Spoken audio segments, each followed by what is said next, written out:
Hi viewers, ఈరోజు మనం భవానీ ముక్తేశ్వర స్వామి ఆలయాన్ని దర్శించడానికి వచ్చాము.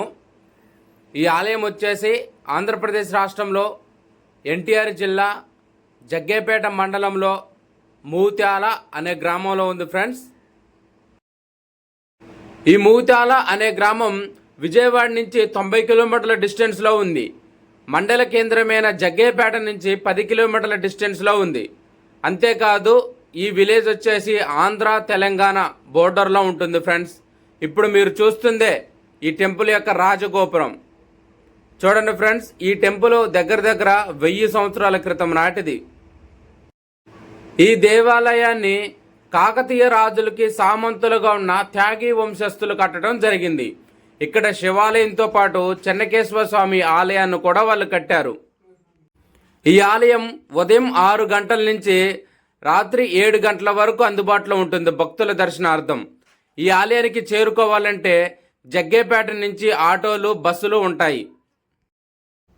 1000 సంవత్సరాల చరిత్ర కలిగిన భవానీ ముక్తేశ్వర స్వామి ఆలయం వ్యూ ఇది.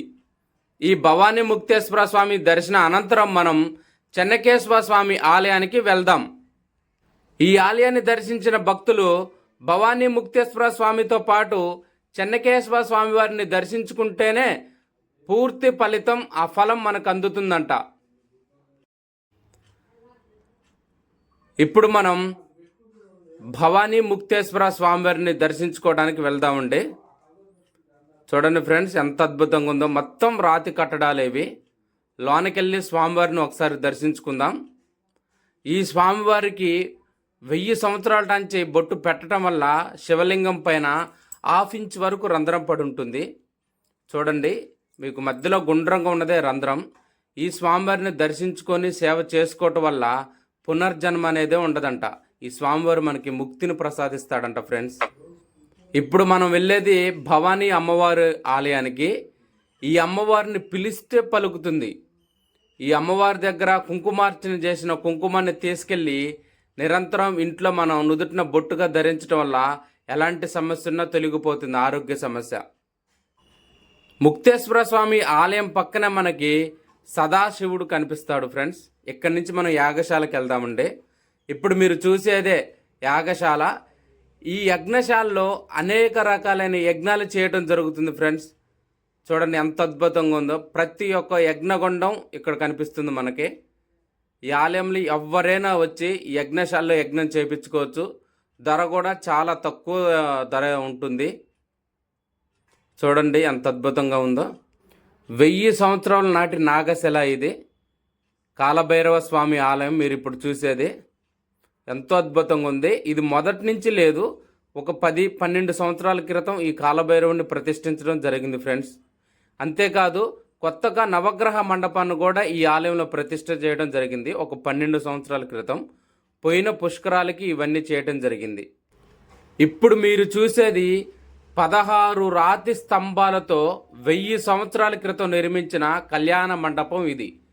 మహాశివరాత్రి రోజు స్వామివారి కళ్యాణం ఈ మండపంలోనే నిర్వహించడం జరుగుతుంది. అంతేకాదు ఈ కళ్యాణ మండపంలో 1000 సంవత్సరాల నాటి శిలాశాసనాలు కూడా మనకున్నాయి. మీకు ఇప్పుడు క్లియర్గా చూపిస్తాను చూడండి. శిలాశాసనాన్ని తెలుగు భాషలో, సంస్కృత భాషలో ఈ లిపి ఉంది. దగ్గర 1000 సంవత్సరాల క్రితం నాటి శిలాశాసనాలు ఇవి. స్వామివారి గర్భాలయానికి ఎదురుగా ఈ నాగశిల మనకి కనిపిస్తుంది. ఈ నాగశిలపై కూడా శాసనాలు లిఖించబడి ఉన్నాయి. ఇవి తెలుగు, సంస్కృతంలో లిఖించబడి ఉండటం జరిగింది. టోటల్గా ఈ శాసనాల్లో ఏం చెప్పడం జరిగిందంటే, స్వామివారి కైంకర్యాల కోసం 30 గోవులు ఒక రాజుగారు దానం చేయడం జరిగింది. మరొక రాజుగారు 25 గోవులను దానం చేయడం జరిగింది అనే ఈ శిలాశాసనాల్లో చెప్పడం జరిగింది ఫ్రెండ్స్.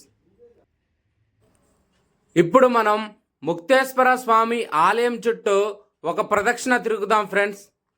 ఆ ప్రదక్షిణ తిరుగుతూనే ఆలయం చుట్టుపక్కల ఎలా ఉందో మీకు చూపిస్తాను. సాధారణంగా ఇక్కడికి వచ్చే భక్తులందరూ కూడా ఈ స్వామివారికి 3 ప్రదక్షిణాలు తిరుగుతారు, లేదంటే ఒక ప్రదక్షిణ తిరగటం జరుగుతుంది. 1000 సంవత్సరాల క్రితం నిర్మించిన ఈ ఆలయం మొత్తం కూడా రాతితోనే నిర్మించడం జరిగింది ఫ్రెండ్స్. ఇప్పుడు మీరు చూస్తున్న ఈ విగ్రహాన్ని కొత్తగా ప్రతిష్ఠ చేయడం జరిగింది. అంతకుముందు ఇలాంటి విగ్రహాలు ఏమీ లేవు. ఈ ముక్తేశ్వర స్వామివారిని నిరంతరం దర్శించడం, సేవించడం వల్ల మనకి ముక్తి లభిస్తుందంట. సాధారణంగా ఏ ఆలయంలో కూడా మనకి చండీశ్వరుడికి ప్రత్యేకమైన ఆలయం ఉండదు. కానీ ఈ ముక్తేశ్వర ఆలయంలో మాత్రం ఆ చండీశ్వర స్వామివారికి ప్రత్యేకమైన ఆలయం ఉంది. చూడండి, చండీశ్వర స్వామివారు ఇప్పుడు మీరు చూస్తుంది వీరే చండీశ్వర స్వామివారు. గర్భాలయానికి ఎదురుగా మీకు కనిపించే ఈ నాగశిలలు ఉన్న స్థానంలో ఒకప్పుడు 6 నుంచి 7 అడుగుల పెద్ద పొట్టు ఉండేది ఫ్రెండ్స్. అంతేకాదు ఒక 600-700 సంవత్సరాల క్రితం నాటి రాగి చెట్టు కూడా ఉండేది ఇక్కడ. కంచి పీఠాధిపతులు ఈ స్వామివారిని దర్శించుకోవడం జరిగింది.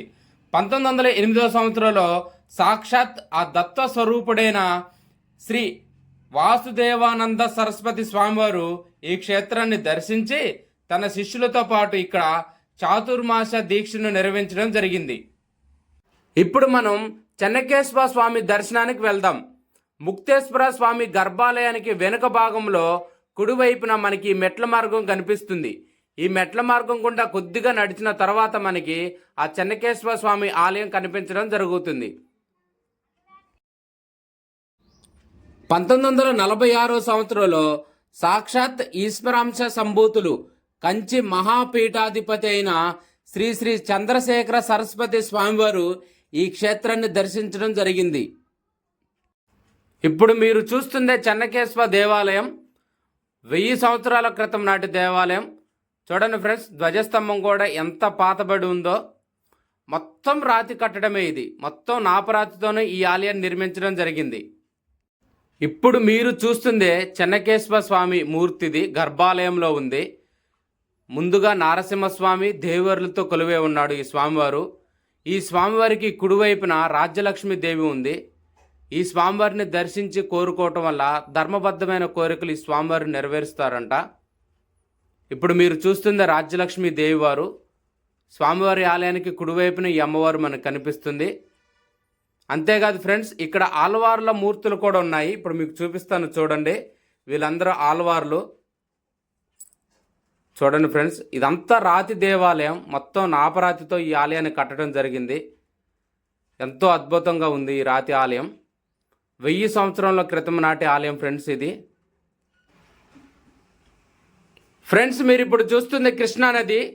కృష్ణానది ఇక్కడ ఉత్తరవాహినిగా ప్రవహించడం జరుగుతుంది. అందుకే ఈ క్షేత్రాన్ని ఉత్తర కాశీ అనడం కూడా జరుగుతుంది. పిండ ప్రదానానికి ఈ క్షేత్రం పెట్టింది పేరు. ఈ క్షేత్రంలో పిండ ప్రదానం చేయడం వల్ల కాశీలో చేసినంత ఫలితం లభిస్తుందంట. ఫ్రెండ్స్, ఈ ఆలయ యొక్క స్థల పురాణం గురించి మనం క్లుప్తంగా చర్చించుకుందాం. పూర్వం బలిచక్రవర్తి అనే మహారాజు ఆ మహాదేవుడు కోసం ఘోర తపస్సు చేయగా పార్వతీ సమేతంగా ప్రత్యక్షమైన ఆ మహాదేవుణ్ణి బలిచక్రవర్తి, కాశీలో విశ్వేశ్వరుడుగా నువ్వు కొలువై ఉండి నిన్ను దర్శించుకున్న భక్తులందరికీ ముక్తినిస్తున్నావు, కానీ కాశీ క్షేత్రాన్ని అందరూ భక్తులు వచ్చి దర్శించుకోలేకపోతున్నారని తన సమస్యను ఆ మహాదేవుడికి చెప్పగా ఆ మహాశివుడు బలిచక్రవర్తిని అర్థం చేసుకొని తాను దక్షిణ భారతదేశంలో కృష్ణానది తీరాన ముక్తాల అనే గ్రామంలో నీ చేత ప్రతిష్ఠించబడి నన్ను దర్శించుకున్న భక్తులకు ముక్తినిస్తానని చెప్పడం జరిగింది. ఆ మహాదేవుని మాట ప్రకారంగా బలిచక్రవర్తి ముందుగానే ఈ కృష్ణానది తీరానికి చేరుకొని ఇక్కడ శివపార్వతులను సేవించుకుంటూ ఉంటాడు. ఒక శుభదినం శుభముహూర్తాన సప్త ఋషులను దేవతాగణాలను వెంట పెట్టుకొని శివపార్వతులు ఆ బలిచక్రవర్తికి దర్శనమిస్తారు. తన భక్తికి మెచ్చిన మహాదేవుడు బలిచక్రవర్తికి ఈ ప్రాంతంలోని ముక్తిని ప్రసాదిస్తాడు. అంతేకాకుండా స్ఫటికలింగ రూపంలో ఇక్కడ బలిచక్రవర్తి చేత ప్రతిష్ఠింపబడి ఇక్కడికొచ్చి తనను దర్శించుకున్న భక్తులందరికీ కూడా ముక్తి లభిస్తుందని ఆ మహాదేవుడు వాగ్దానం చేశాడు బలిచక్రవర్తికి. ఫ్రెండ్స్, మీరు ఇప్పుడు చూస్తున్న ఈ ఆలయంలోనే ఆ బలిచక్రవర్తి ప్రతిష్ఠించిన స్ఫటికలింగాకారం ఉంది. చూడండి ఫ్రెండ్స్, రాతి కట్టడం ఇది పురాతన దేవాలయం. ఇప్పుడు మీకు కనిపిస్తున్న ఈ శివలింగమే బలిచక్రవర్తి చేత ప్రతిష్ఠించబడింది. ఈ శివాలయాన్ని, ఈ శివలింగాన్ని దర్శించడం వల్ల ముక్తి లభిస్తుందంట. ఇప్పుడు మీరు చూస్తున్న ఈ శివాలయం సంవత్సరంలో 6 నెలలు మాత్రమే మానవ పూజ ఉంటుంది. మిగిలిన 6 నెలలు దేవతలు ఈ శివలింగానికి పూజ చేసుకుంటారంట ఫ్రెండ్స్.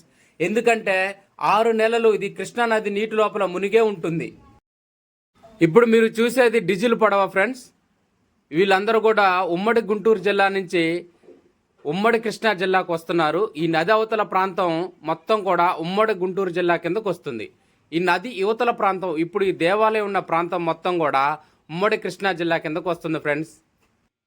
ఇప్పుడు మీరు చూస్తుంది ముత్యాల సంస్థానంకి సంబంధించిన కోట ఫ్రెండ్స్. ఇది చూడండి, పురాతనమైన కట్టడం ఇది కూడా. కానీ దీని లోపల ఎంట్రీ మనకు లేదు.